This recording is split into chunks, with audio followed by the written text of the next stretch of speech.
Çünkü %99 Resulullah'a verilir. Bunu biliyoruz. Ama diğer kullar diline sahip.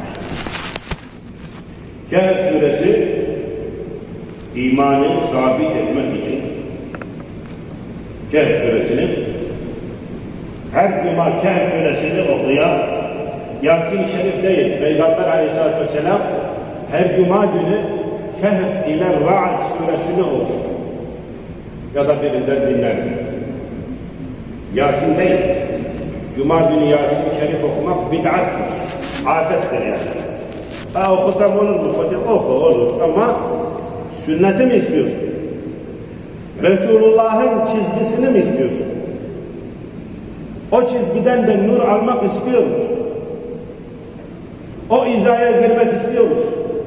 O zaman Kehf suresini Cuma günü ya da Ra'd suresini Cuma günü okuyacaksın. Bir de hadiste diyor ki kim ki Kehf suresini Cuma günü okursa men kara'a sureti Kehf yevmil Cuma suti'a lehu nur min tahti qademeyhi ila a'nânis semâ yudi'u lehu yevmel kıyâme ve gufira lehu mâ beynel cum'ateyn. Her kim ki Cuma günü Kehf suresini okursa Allah-u Teala kıyamet gününde onun ayaklarından başına doğru, gökyüzüne doğru bir nur verir ve iki cuma arasındaki bütün küçük günahlarını Allah affeder.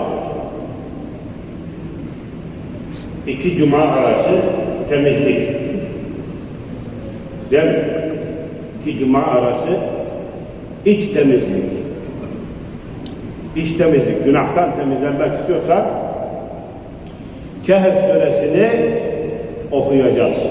Cuma gecesinde aynısı mı hocam? Ha, o konu şöyle. Alimler diyor ki Cuma gününün vakti Perşembe günü öğleden sonra başlar. Bazıları da ikindiden sonra başlar. Cuma günü ikindiye kadar Cuma'nın vaktidir. Perşembe günü ikindiden sonra başlar. Cuma günü ikindiye kadar vaktidir. Bir de hutbe arasında, iki hutbe arasında bir saat vardır, bir vakit vardır. Peygamber Aleyhisselatü Vesselam diyor. O vakitte hiçbir dua reddedilmez. İmam hutbeyi okudu, oturdu. O anda başlar o saat ve ikindiye kadar devam eder. İkindiye kadar devam eder. Çok acele ediyor. Şeytanın fayda bildiği şeylerde insanı acele ettiriyor. Yaptırmamaya çalışıyor.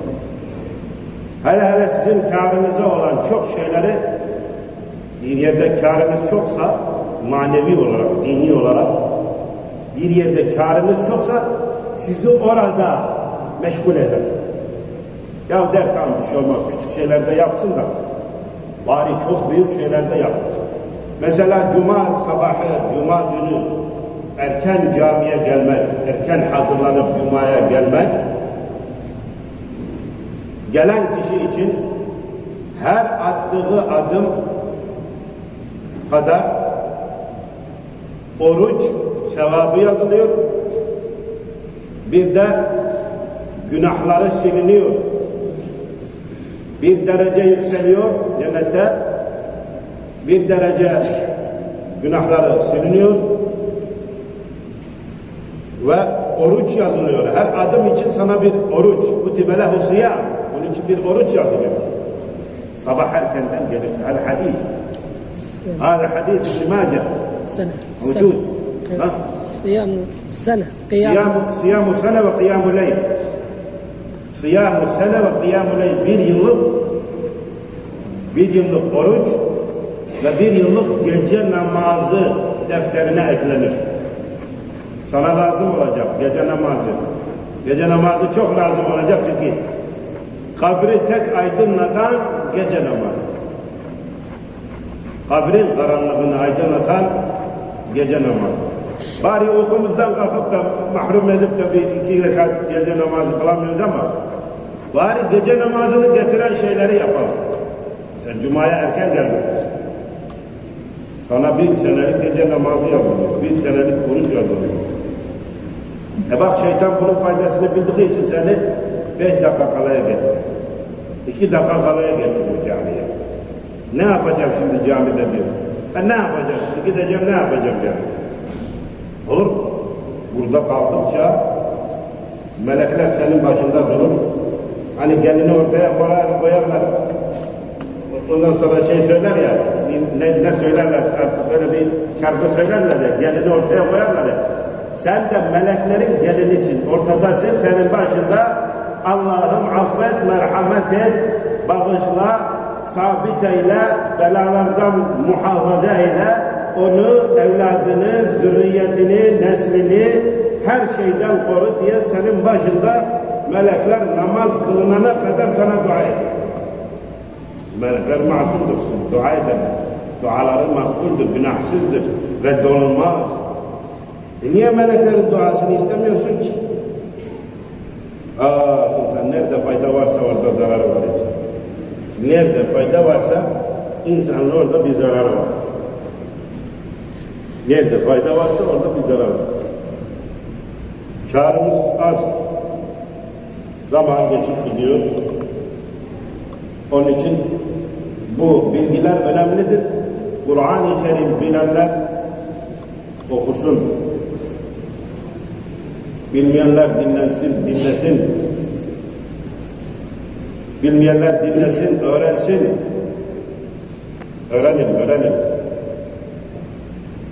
Yetmiyor mu? Dünyaya hizmet. Yetmiyor mu? İnsan utanır ya. Kur'an okumasını bilmeyen insan utanır. Vallahi utanır.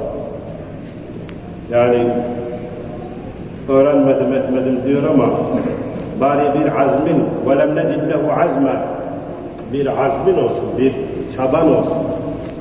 Bir çabanız olsun. Ya da hadi senden çıktı hiç daha öğrenemezsin. Ya da sen öğrenenlere destek ol.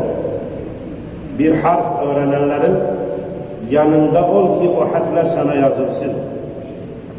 Dolaylı yoldan bu ticarete gel katıl. Bu kervana gel katıl.